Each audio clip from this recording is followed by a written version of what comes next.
There was once a land where fear was a stranger and weakness was a death sentence. Sparta, where boys were not raised to live, but forged to die with honor. They were more than warriors. They were a warning to the world. Trained from the age of 7, stripped of comfort, stripped of choice, molded into silence, into steel. They called themselves Lacedaemonians, but history remembers them as Spartans, men who bowed to no king except death, and even then, only when death earned it. We all remember Thermopylae, the hot gates, 300 warriors, 1 king, 10,000 enemies. They didn't win. They weren't meant to, but they made the world believe that Sparta could not be broken, and that was more powerful than victory. Sparta rose after the Persian Wars as the strongest city-state in Greece. They crushed Athens, dominated allies, ruled with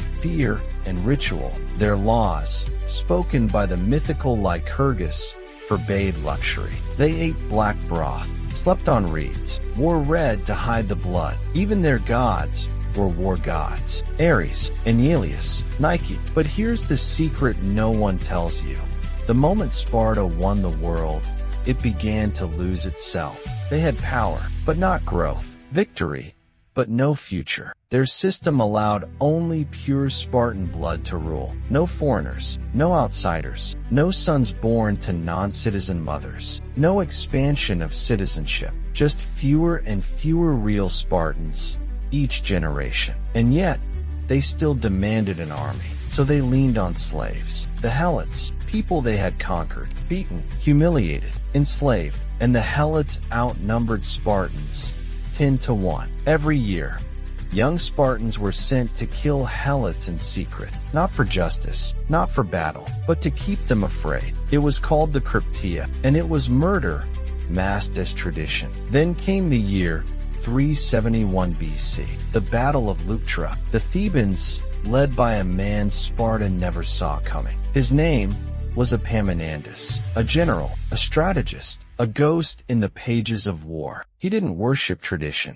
He studied it, then broke it. He placed his strongest men on the left flank, not the center. Pushed them 50 men deep, concentrated power like a hammer, not a wall. And Sparta stepped right into it. Their phalanx shattered. Their king, Cleombrotus, was cut down. It wasn't just a loss. It was the death of a myth. After Leuctra, Sparta was never the same. Their numbers dropped. Their allies left. The helots rose in rebellion. Their enemies multiplied. Macedonia under Philip, then Rome, and Sparta, still clinging to laws that no longer served them, still worshiping war when there was no one left to fight. They refused change, and the world changed without them. But some say Sparta's fall was not written in strategy or politics.